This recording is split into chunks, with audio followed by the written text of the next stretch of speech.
Thank you everyone for having me. So this is a joint paper with Benella Carpena, who's at the Oslo Business School.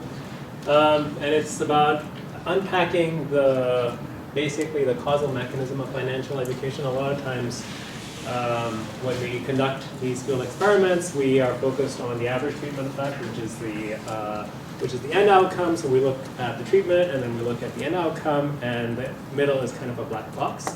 And we're taking that black box seriously and digging into it and understanding what are the different factors that lead to increases in outcomes. And in order to do that, what we focus on is essentially financial knowledge. That's sort of the black box that we unpack in this paper. And then what we actually apply, less known in economics, is this technique, which is causal mediation, which is well established in political science and psychology, and we apply that to economics. So just as a bit of a background on financial education, it's sort of a very, very popular program. I'm very glad that Olivia Mitchell is in the room. She and Anna Lusardi can fill basically the entire first slide with all their work. And I'm going to use some of their work very seriously in terms of financial knowledge and sort of expand a little bit on that.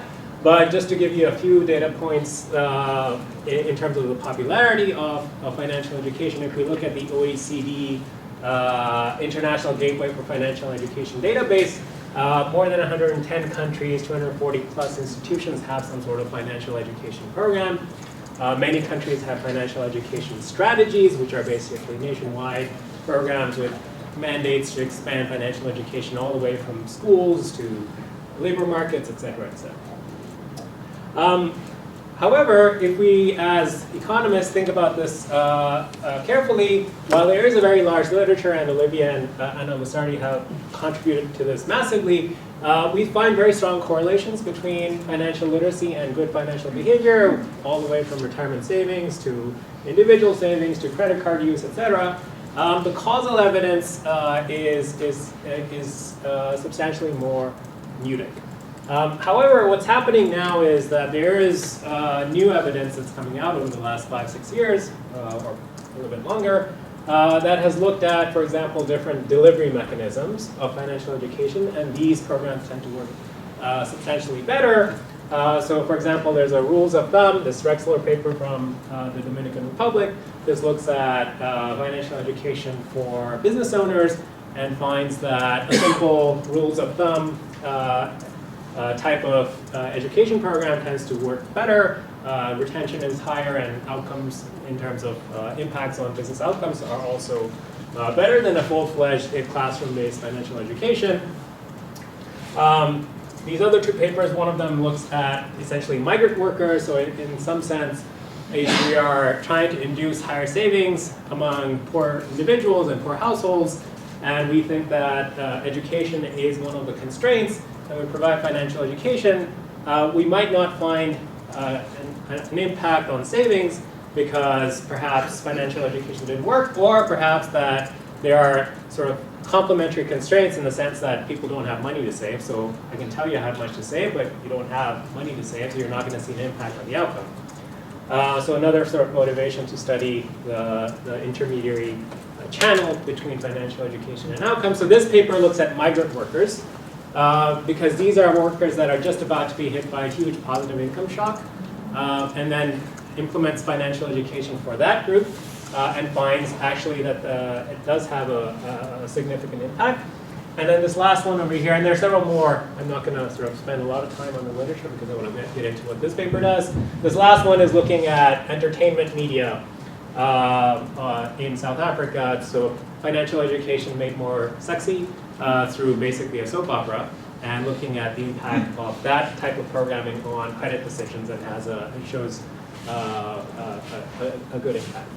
And then all the way on financial outcomes, there are a whole bunch of sort of meta-analyses that are out there. There's also a new one by Kaiser and Menkoff, which is 2017, and these basically summarize what the different papers have shown us about the impact of financial literacy training or financial education program on financial outcomes.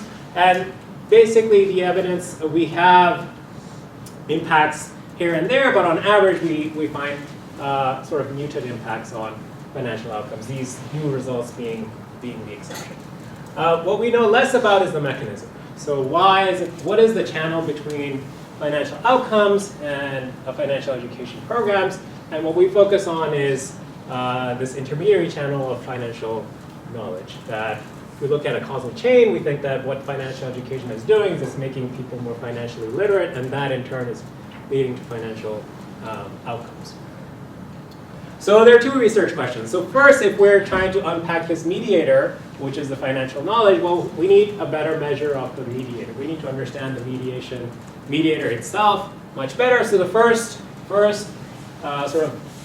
exercise is to try and strengthen this mediator in the context that we are studying. So what is the current standard? The current standard is Olivia and Anna's big three questions on interest rate, inflation, and diversification. This is basically the standard on how we measure financial knowledge. What we do is we expand on this measure a little bit, especially in the developing country context, by dividing financial knowledge into three dimensions.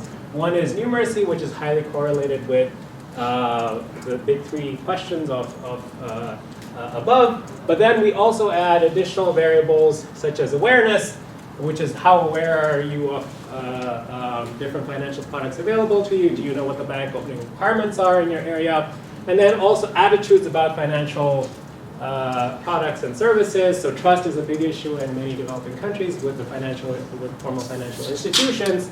So these are essentially perspectives about the benefits of joining formal financial institutions, about saving formally, getting credit from a financial institution, etc.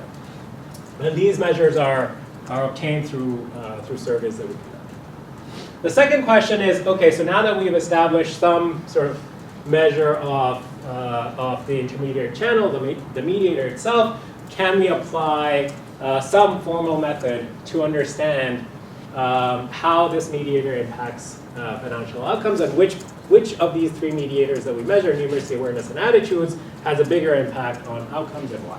Right? So that's, in order to understand that, we apply this method to a field experiment among urban poor in Ahmedabad in India with different types of financial education. We apply the formal causal mediation analysis that I referred to in the beginning from the political science literature. Specifically, we are borrowing the techniques from two specific papers, Imai et al. And Shari et al.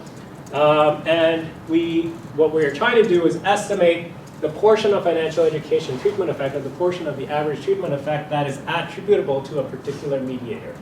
And in order to do that, we consider average treatment effects on four different outcomes that we care about in terms of financial behavior. So those are budgeting, savings, borrowing, and insurance. So what do we find? This is just a preview. If I don't get to it by the end, because I'm sure you're going to, by the way, please ask questions. So one thing we find, which is striking, is that numeracy doesn't do anything. It doesn't mediate any of the treatment effect on financial education. In fact, we actually don't even find the first order effects on numeracy itself. However, awareness and attitudes, sorry, question. What would happen to your estimates if a numeracy was actually complementary with the rest? Like you cannot do without it. It's just that some of basic requirements, and then that will allow you to use your awareness and your attitude. So we don't find any impact on numeracy. We don't find the first stage. So numeracy, financial education doesn't do anything to numeracy. Enough itself. Okay. Yeah. So for treatment effects on sort of simple tasks or follow-up tasks from financial education, such as budgeting, so just writing a budget, we find that awareness and attitudes are equally important mediators. The mediation effect is up to 23%, and I will explain what that means when I explain the methodology. And for treatment effects on outcomes that are slightly more complicated or more complex decisions, such as savings in a bank account, we find that attitudes actually play the most important role. Awareness also drops out, and the mediation effect there is up to 35%. For outcomes that are even more complex, such as borrowing, which requires thinking about repayment, or buying insurance products, none of the dimensions of financial knowledge that we measure have any mediating effect on corresponding to the average treatment effect. So one of the implications that I'll come back to at the end is that if the objective is to actually encourage bank savings accounts, then focusing financial education on changing attitudes is important. And financial education, at least the way that we've designed it here, does not do much in terms of changing borrowing behavior or insurance, and then perhaps changing the financial education curriculum or design, or perhaps thinking of a different policy would be the way to go. Okay, so in order to understand the mediation effect, I need to explain to you what the experiment was. There were 4 different treatment arms. The first one was simple financial education. This was a video-based financial education program that covered budgeting, savings, loans, insurance, and financial management.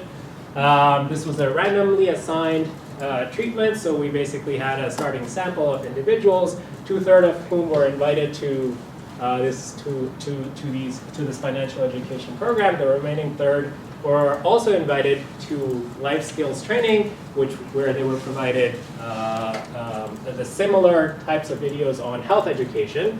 And we did this so we learned about Hawthorne effects, so that even the control group is equally taxed in terms of their time. And actually, for health economists in this room, we can actually write a different paper about the impact of health education. The implementation was 5 sessions over 5 weeks, each session lasting 2 to 3 hours. This was in a classroom with 20 participants each for either health or financial education. So it's basically an identical treatment on either side, where health education is serving as our sort of counterfactual control group for the financial education treatment. Now, within the financial education treatment, we had 2 additional arms. So the first was this goal-setting arm. So the idea here is that we want to encourage participants to set short-term, achievable, but non-compulsory goals, such as I'm going to open a bank account by next month. Half of these subjects were assigned.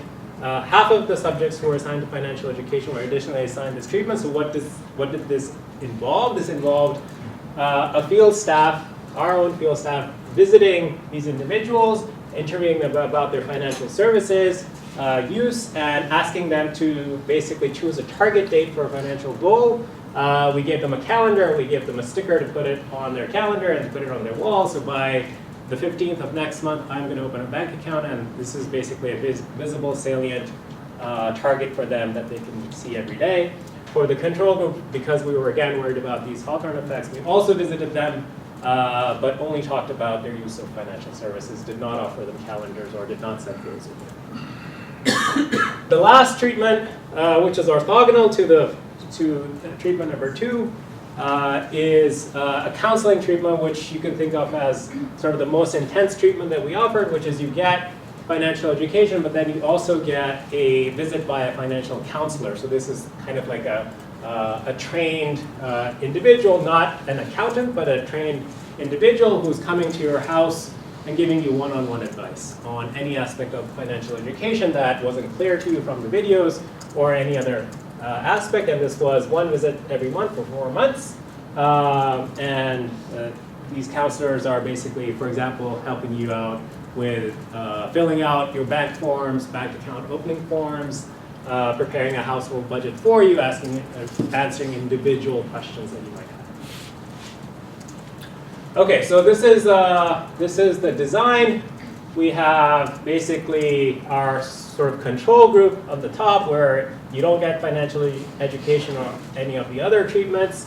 It's about 1/3 of the sample, and then the 2/3 of the sample basically are spread out in these other arms. You get either just financial education, you get just financial education and goal setting, just financial education and counseling, and then you get basically the whole shebang. So you get everything goal setting. Because these 2 treatments were orthogonal to each other, we're going to have this nice distribution of treatment groups. Okay, so this is essentially the starting baseline characteristics. So a couple of things to note over here. So these are not the poorest of the poor. So this is not rural India, this is urban India. and the income is well above the poverty line. 85% of these people actually have telephones, have water connections, and have some businesses. The prevalence of secondary school education is fairly low, and also many of them sort of self-reported have hard time saving, and they report other sort of issues with financial management. So there is a slack, there's availability, there's potential for financial education to come in and provide some assistance to improve some of these outcomes. Okay, so I want to move to measuring financial knowledge. So how do we do this? So if you look at the big three questions, basically there are three. So, and they're based on interest rates, inflation, and diversification. So the interest rate question is, if you have $100 in savings account and the interest rate is 2% after 5 years, are you going to have more or less or equal to $102 in savings? Inflation similarly asks about another sort of a math calculation, and diversification is whether you understand whether buying a single stock versus a mutual fund or a diversified portfolio of stock is a better idea. Okay. So while these questions are parsimonious and easy to implement, in a developing country context, there are some limitations. So first, poor have very low education, limited access to financial services, lack of trust in financial institutions. Many of them never went to school, like you saw in my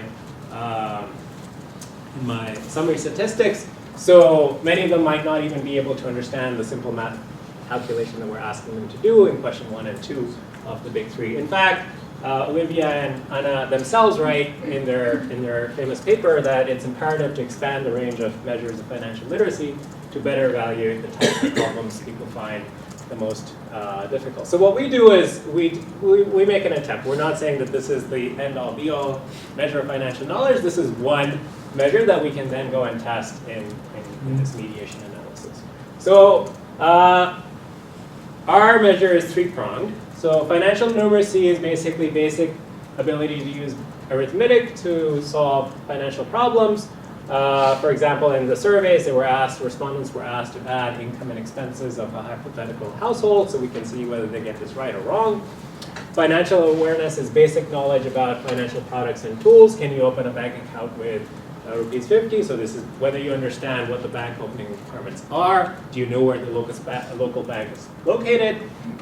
And last is this financial attitudes, which is your own perspectives on the benefits of financial products and tools. Do you think that writing a budget is helpful? And then this set of questions also included sort of what kind of advice would you give your best friend? So for example, if your best friend washes windows in high-rise buildings and asks you for a recommendation for a financial product that can secure his family's future, what kind of product would you recommend? And then what we're looking for is basically answers like have a savings account or a life insurance product, right? So getting credit from a loan shark is clearly the wrong answer. And we want to see how people answer those questions. Okay, so let me focus on the empirical method now. So the first part is estimating the average treatment effect. I'm not going to focus, this paper is not focused on the average treatment effect because we've already done that in a different paper that's already published. Where we find the average treatment effects, I'm going to show you those results because they are the first component in estimating the average causal mediation effect.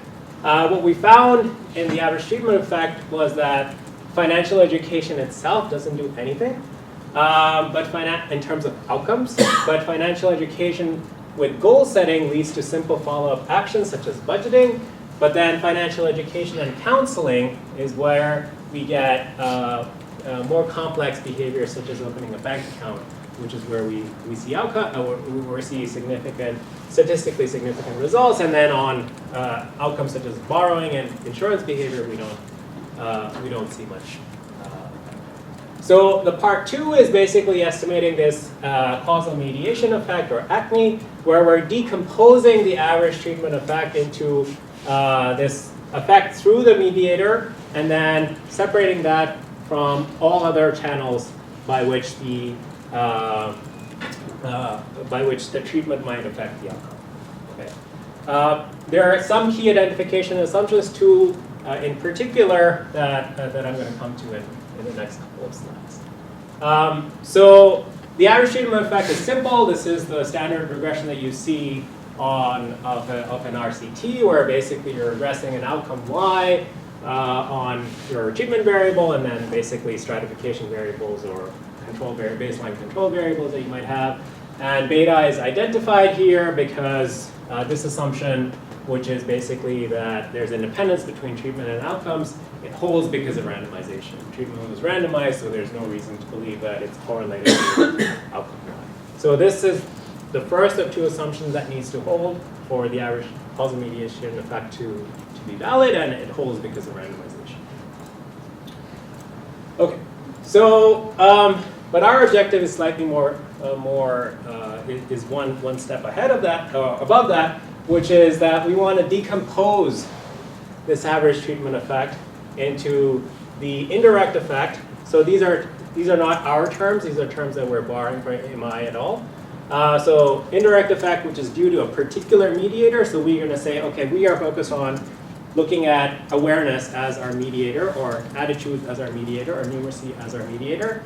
What is the effect of financial education on financial outcomes through that mediator? So that is the indirect effect, and direct effect is through all other channels. We adopt the method of MI. These are also consistent with sequential G estimation, which is a newer method that was proposed by Acharya et al. M is our mediator, which is numeracy awareness of our attitudes. And the way that we identify the causal mediation effect is through these two equations. So the first equation is basically so this is kind of like the first stage in an IV, in an instrumental variable regression, where you're estimating the mediator on treatment, conditional on the x's. And then the second regression that you run, or equation number 3, is you regress the outcome on the treatment and mediator together. Okay? And intuitively, the ACME, or the causal mediation effect, is basically the product of this coefficient and that coefficient. Whereas the average direct effect from equation 3 comes directly because you have the treatment directly in equation 3, so it's going to be beta 3. So this is all of their channels that drive the relationship between treatment and y are going to be captured by beta 3, and the causal mediation effect that we're interested in is the product of coefficients from these two different regressions, beta 2 and gamma. And the total effect that we see in basically our equation number 1 is the sum of the two, sum of ACME average direct effect. So the two identification assumptions, the first one I've already hopefully convinced you is satisfied because treatment is randomized. The second one is a very strong assumption that cannot be tested directly. So let me focus a separate slide on that assumption. So the assumption is that conditional on baseline covariates and observed treatment status, the mediator must be as if randomized. That is saying that there is no other observable variable out there that might be correlated with both the mediator and income, and hence drives a relationship between the two outside of the treatment variable.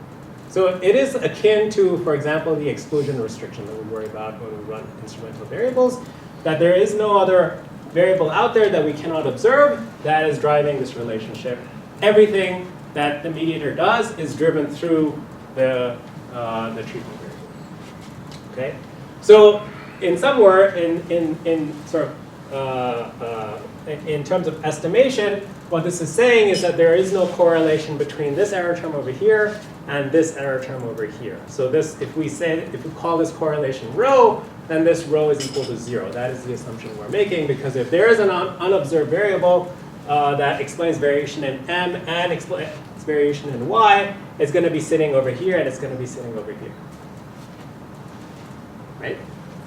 So we're assuming that this rho is 0.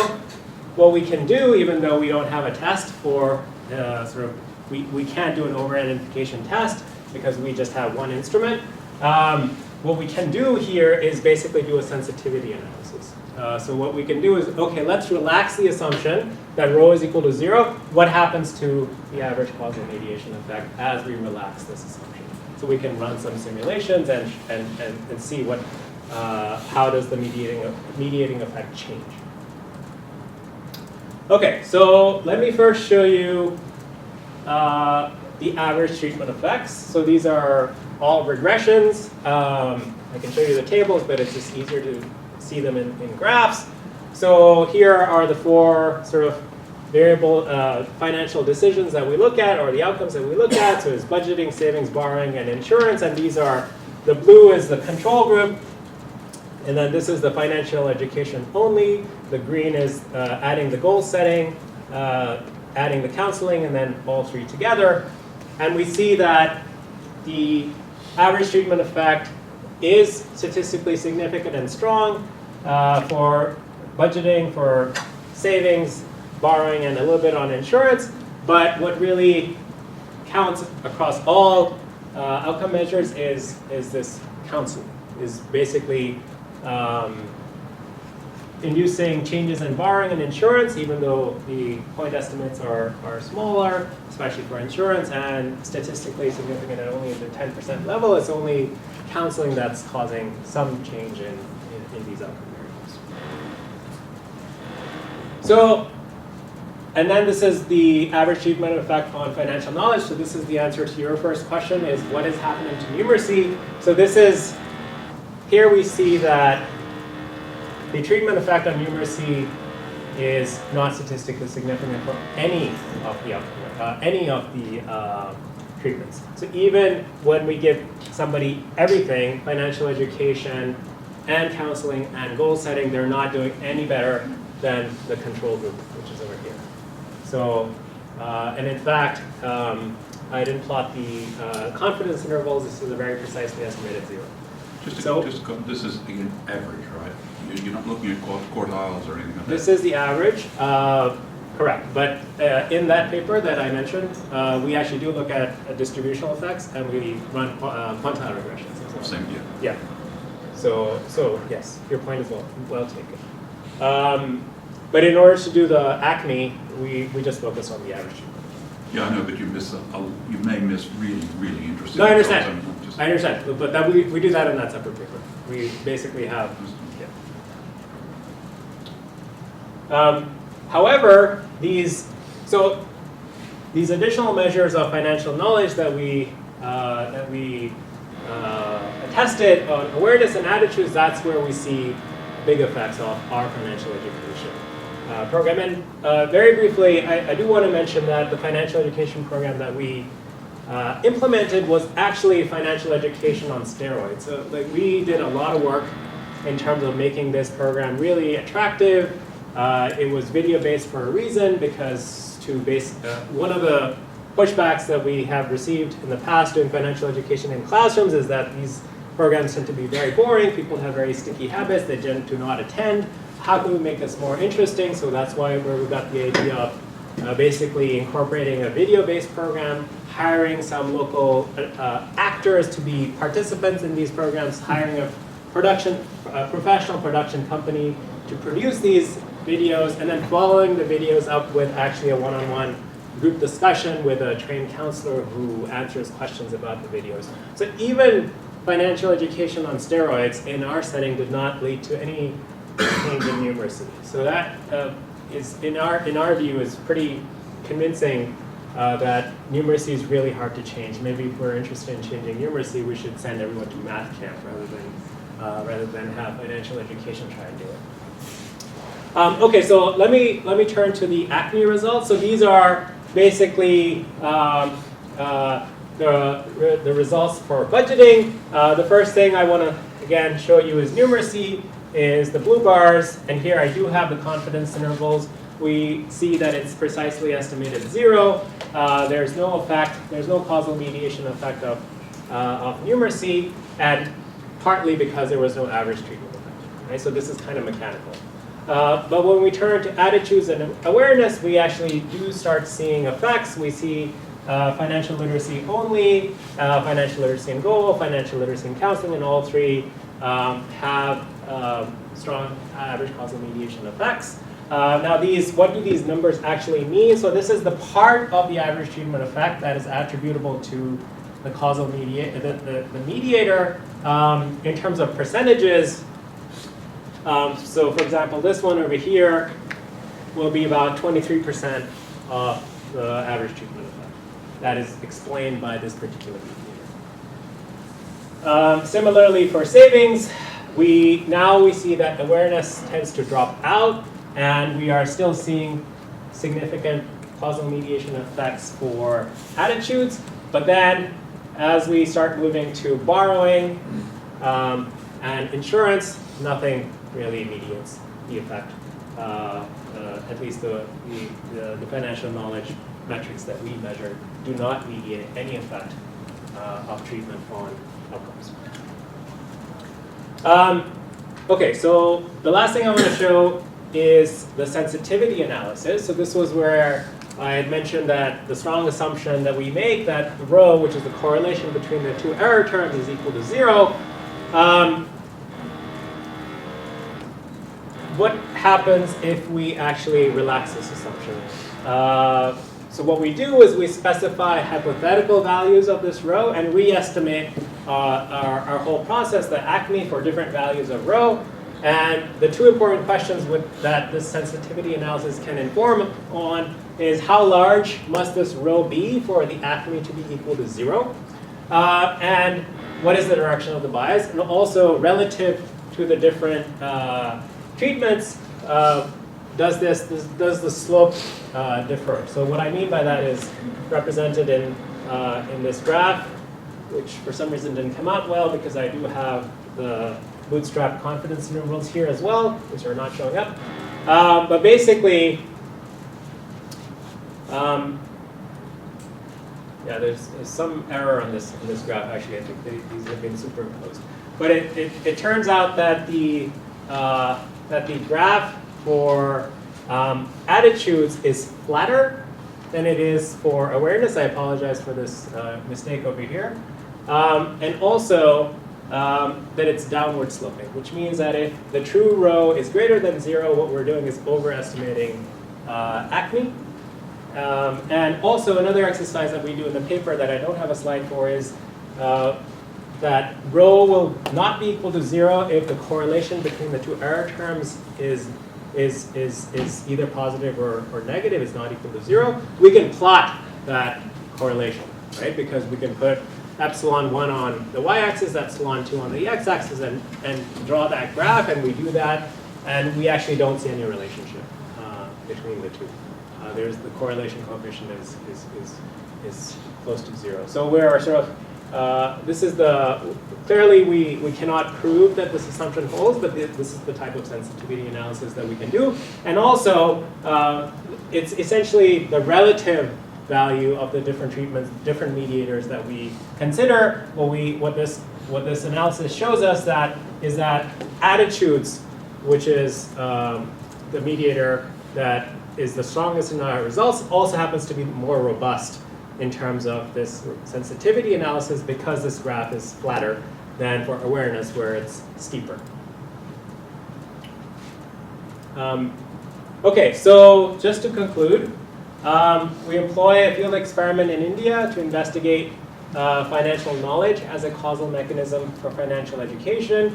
There's a first step to understand this mediation. We conceptualize financial knowledge into these 3 different mediators: numeracy, awareness, and attitudes. We don't find any effect of numeracy, and then we find effects for awareness and attitudes, and that varies depending on the complexity of the outcome measure that we are considering. And I'll stop there. Thank you.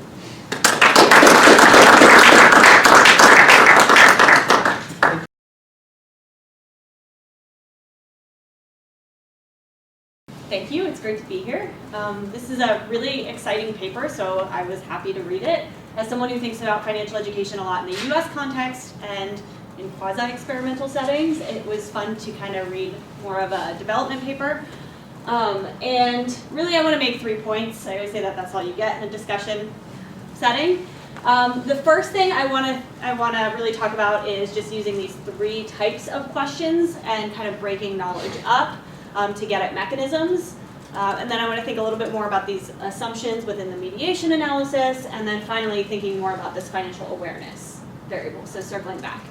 Okay, so if anyone sent a paper recently in the last few years, especially to a top econ journal, you have definitely heard the word mechanisms, right?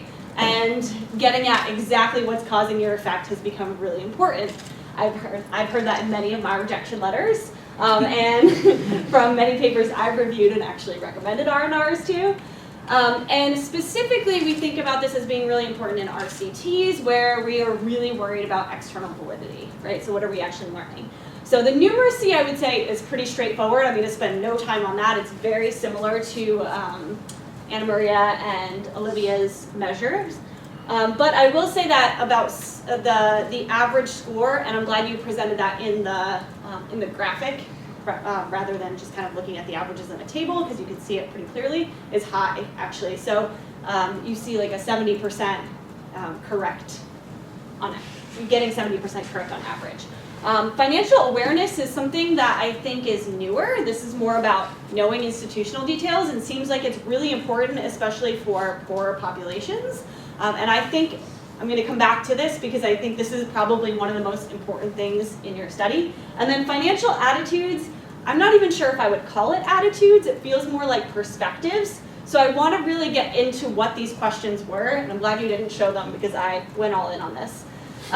Okay, so the first one I think is pretty straightforward about preparing a budget, what should be included, clear. I'd be interested to know on each of these what fraction of people got this correct, especially because I think the average correct for all of them is 67%.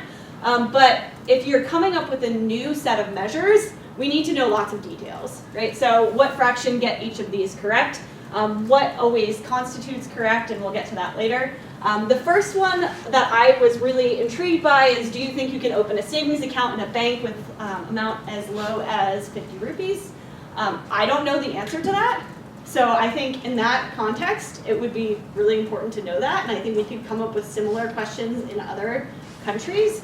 But things that are very population relevant should be in these types of questions, right? This is very much like know-how, can you actually do things transactionally, should that change outcomes? Especially if we don't think we can change numeracy, which seems like we can. The other question, if I have a savings account in a bank and the bank closes down for some reason, will I get my money back? I don't know. Is it, if I'm thinking about the US, what kind of bank is this, right? Is this actually an FDIC insured bank? Is that yes? I'm curious. Okay, that's good. And then finally, this one about the local moneylender seems pretty straightforward, right? I think I would hope a lot of people get that. See it. Oh, so someone recently, I'm not going to pronounce that name, borrowed some money from a local moneylender. He wanted to buy some clothes for his children for a festival. What do you think about the loan? It's a productive loan or it's an unproductive loan? Okay, the financial attitude questions are where I had more trouble. So someone does plastering on a tall building, it's a dangerous job, and he's worried that if he gets injured, his family's income will be inadequate to meet their needs. If he comes to you for advice, what would you suggest? The first one says take up some other different work. The second one says purchase life, health, accident insurance, and then the third one says increase savings. What is the correct answer? You can answer. I'm curious. So we can code it many different ways. Okay. So for example, if somebody adds, I guess it's sort of, from our perspective, B is the best answer, but C is not bad either. Okay. So you could code it in different ways as a binary or a continuous. So I tried both ways. I'm curious. Yeah. So I thought a lot about this. Economists, we're not known for being very sympathetic towards people. I have a relatively new friend who's really good at mountain biking, really nice to spend time with, but she's a social worker. We're very different. And she would definitely have said A, right? Like do something else because I'd rather have you around type thing. So I wonder about how much that first question is actually driving your awareness. And in your mediation analysis, you can actually look at each of these questions one at a time as kind of a robustness check to see if there's something that is mediating more than others, especially because the average, again, for this attitude measure is 73%. I would think the last one, do you think making a budget is helpful, yes or no, would be a little bit more, maybe even personal preference, but somewhat more straightforward. And then the second one too about child's education, there seem to be more right or wrong answers there. But that first question, I was wondering just how much of that was driving it. If you got rid of that, what would that do? In terms of the mediation analysis, I think you went over this really well, and I like that you're bringing in something from other fields and that we as economists don't really think about quite often. I think the first assumption is pretty straightforward in that treatment is randomized, and you can kind of check that box. Especially with the first method, I like that you use the sequential G estimation as well as kind of a robustness check. But the second assumption, I guess, is where I had a little bit more trouble, just because we're thinking about this conditional on treatment and baseline characteristics. The observed mediator is ignorable, so you went through that really well in the slides.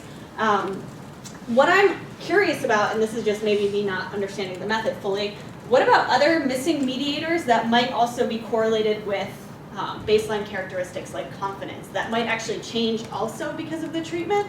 I have no idea how that would affect your identification, but that's something to at least think through because it came up in my head, and I'm sure some other angry reviewer will potentially have similar thoughts. Okay, so now circling back to financial awareness, knowing a lot again about your local environment, especially in terms of banking and access, is really important, and creating questions that reflect those local contexts is challenging and important.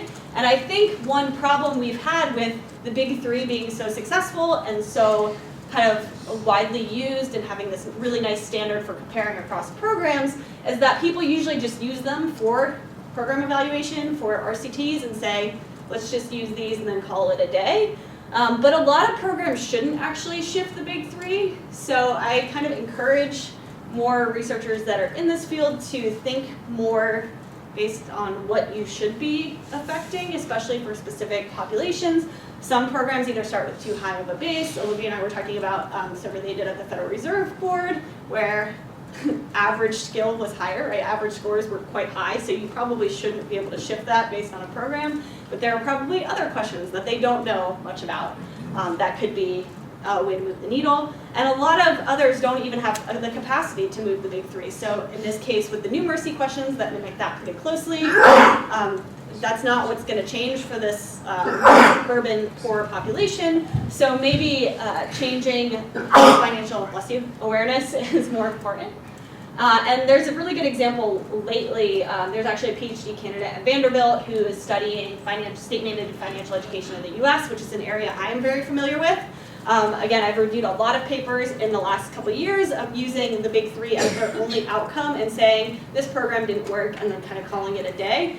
But I like this because he looks at the big three questions, but then he also goes through, and since he's looking at student loan repayment, goes through all these loan literacy questions as well, and he does see changes there. So thinking about where you should and shouldn't see these changes is really important, but again, I want you to really spend some time having readers think through this financial awareness question and kind of making up their own questions and like how can other people take your questions and then build them into their context. And I think that's actually a huge contribution to this paper that you're underselling. And your results here, they're noisy, right? They're not zero in a lot of the mediators. They're just, you can't rule out big effects and you can't rule out smaller effects, but they're definitely there in the first stage at least. And then finally, always include information on costs. So you talked a lot about like this was financial education on steroids. It would be helpful to know in trying to figure out what the cost benefits are. Same thing with any program. So Jeremy, tell us more about your cost too from this morning. Great.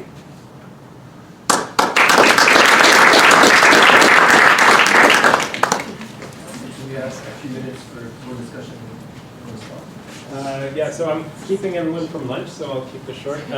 So thank you, Carly. These are great comments. So one thing I want to mention is, so I guess presenting this paper and sort of referring back to a previously published paper is a bit of a challenge because I need to tell you what the experiment design is, but can't focus entirely on the previous paper. I have to tell you what I'm doing new. So I apologize if some of the details were quick. So in terms of how we developed these questions, so actually it was a bit of an organic process. So this project started about 8 to 9 years ago. This is how long some of these projects, field experiments take, which we heard criticism on RCTs. I mean, I wish there was a way to sort of speed up this process so we don't have to wait 5+ years from inception to publication. But unfortunately, this is how long some of this field work takes. When we first started this project, we started with the big 3 questions, and this RCT was done in waves. Because it was fairly large scale, because partly we were worried about external validity, so we wanted a big sample size, so 1,000 households is actually a pretty large sample size. In the first wave, we actually didn't find any result on financial numeracy, and we were scratching our heads like, why isn't this financial education program on steroids doing anything? And that's how we then started piloting these other questions on financial awareness and financial attitude. So in some ways, these questions arose organically from our own frustration of not finding effects. And then in wave 2 and 3, that's where we started adding these additional questions. So good point, Carly, on actually looking at the individual components. We will look at that. I will say this, is that all of these questions have variation. So it's not like there's an obvious answer, 90% of the sample answers that. They have strong variation, which is what we want to exploit and see whether there's room for change over there. Your question on sort of whether confidence, so we can think of confidence as another unobservable variable, and we worry about that. That's our identification assumption number 2, is that there isn't any unobservable like that is affecting both the mediator and the outcome. So it's a point well taken, and we're not making conclusive statements. We're saying this is what we find, this is our sensitivity analysis, and that's open for interpretation. Okay, and in terms of costs, again, the first paper did do a back of the envelope cost-benefit analysis. I can't remember the exact numbers, but one thing is that one of the reasons why we did this in a video-based was because we worried about scalability. So if we found at the start, this was our thought process, that if we found that this treatment has a strong effect, then it is actually very scalable, because basically this is a video-based program. You can spread these videos to other areas, at least similar areas throughout India, for example, and then with minor tweaks to adapt to the local context in other parts of the world as well. Yes, Libby. Nice paper, thanks a lot. I'm sure I could say quite a bit, but I think Carly covered most of it. Obviously, when we designed the big 3 questions, we didn't intend it to cover everybody in every circumstance. And I think that in our own work, we've added some additional questions, as was mentioned, for the Federal Reserve employees. Fortunately, they mostly knew what the answers to the first big 3 questions was, but it got more complicated after that. So I think it's also useful for external validity if you can compare your questions to some of the more extended questions beyond the big 3. It may be that the second point I was going to make is that I think you're undervaluing the big 3 questions, not to get defensive, but they're not just about numeracy, right? So the first question was about interest, and we'll argue, fine, that's numeracy. But when we talk about inflation and risk diversification in investments, I think you're downgrading the questions, because it's very important when you want to talk about investment and saving and borrowing and debt. So I think the nomenclature matters. I agree totally with Carly on the cost. The other final point is that Anna Maria Luzardi and Ari Kaptein had a paper, and some other authors, where they did do some video presentations, and they found quite a big effect. So I think it behooves you to kind of look more at the literature. Obviously, you're doing a different population with different background, different financial institutions, but I think that you need to see what you're doing within the broader matrix. Just, I'd like to echo those points, and also particularly the ones that Carly said, and I think it's appropriate now to stand on the shoulders of these 2 giants, one of which we've got here, and not just This is what people do with this CRT question. They just go, let's pop it in there, and people know the answers to it. There's a big story about in MTurk, how many MTurkers know the answers to the CRT question, so don't ask them. Having said that, two issues that arise here in literacy, both of which Mark has looked at in his PhD. One is, one has to be very careful. If somebody does poorly or has low confidence in the answer to a question, that could be a prime signal that that person will seek out a scaffold, a person to speak to, an advisor. They'll contact somebody else in their household. So there's a very important issue when we're talking about household literacy. If you're measuring the head of the household who may have a gender bias, in fact, the smart people in the household are women. So you might actually not get the true household literacy. There's a large discussion of that in the development literature. But the general point here is of scaffolds. If you ask me a question and I don't have access to the internet, you get a pretty minimal answer if you get access to the internet. So I think we need to be very, very careful about these questions. The second point is, and this is entirely appropriate for the original intent of these literacy questions, they're multiple choice. They give you no measure whatsoever of how confident a person is about the answer to something. You're either right or wrong. Now again, that was entirely appropriate for the original intent, but subsequent work that looks at how confident you are does find that as an explanatory factor. Now you have to expand it to in the way you ask the question, and there's implications doing that in the field, and I love field. I've been doing field experiments for 20 years. I understand the difficulties, but if that's the primary focus, I think it's very important to do not just individual literacy, but household literacy in a proper way, secondarily, and peer effects, and secondarily worry about confidence of one's beliefs. I'm curious, actually, maybe we can talk after, is, so one of the things we worry about in survey data, especially related to experiments, is demand effects, right? So if you, so this is related to your hypothetical bias. So essentially, if I gave you if you gave me a treatment and you come and ask me, well, did this treatment work for you? I'm gonna lie and say yes. No, I'd never do that. I'd never do that. All I do is I always incentivize them. So I never do literacy questions hypothetically. That's just assumed. You should always do them with incentives. Okay, maybe we can chat. Yeah. Er is zo'n work on demand effects in financial literacy by from the Bundesbank in Germany. Okay. Yeah, please. Okay. I have one question about the correlation between the two error terms. And I have to admit that I'm not that familiar with the mediation analysis. Could you just estimate as a system of equations and just directly estimate? Because you have two lines of the equation, just estimate as a system. And then you get a direct estimate of the correlation structure. Yeah, I will have to think about that. Yeah. And if not, because it's a recursive estimation, because one variable gives the other regression, maybe you can get an upper bound or lower bound in the correlation if you just omit mediation factor.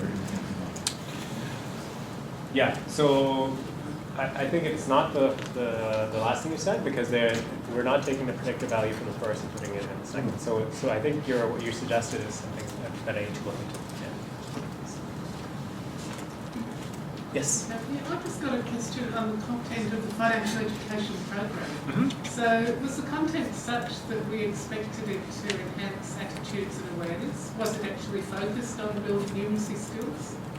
It was all encompassing, so it's a multifaceted program. So is that telling us that we need to do a better job of teaching numeracy skills? Yes. I mean, or sending people to math camp. Yes. I have a related question, and that is, have they kept using the program? Has anyone continued to use the program? Or was it simply a trial that hasn't continued? I'm just interested trying to get at Carly's point about cost-benefit analysis here. So. Yeah, so the sample was stratified by microfinance clients. We were working with a microfinance provider, and we used half of their clients and half non-microfinance users, and the microfinance provider has used this program going forward. But that's cost effectiveness. We're not getting close to anything that we might call consumer surplus here, right? Sorry, I'm one of these old-time welfare economists that talks about consumer surplus, not take up or this or younger ones do that. I haven't seen any. Yeah, so the cost benefit analysis that we can do is basically the back of the envelope. So this is how much it costs to deliver this program per capita. This is the benefit that we can derive based on the outcome measures, and whether that is in the red or not, and we show that it's not in the red. It's actually. No, the only point I'm trying to make, and because of the Nobel Prize, we have to be very explicit about this. This is brilliant, important cost effectiveness analysis. It's not a snowflake's chance in hell close to cost benefit analysis in any welfare sense. I Let's take not your point. confuse the I take your point. Yeah, exactly. All right. Thank you, guys. Thanks.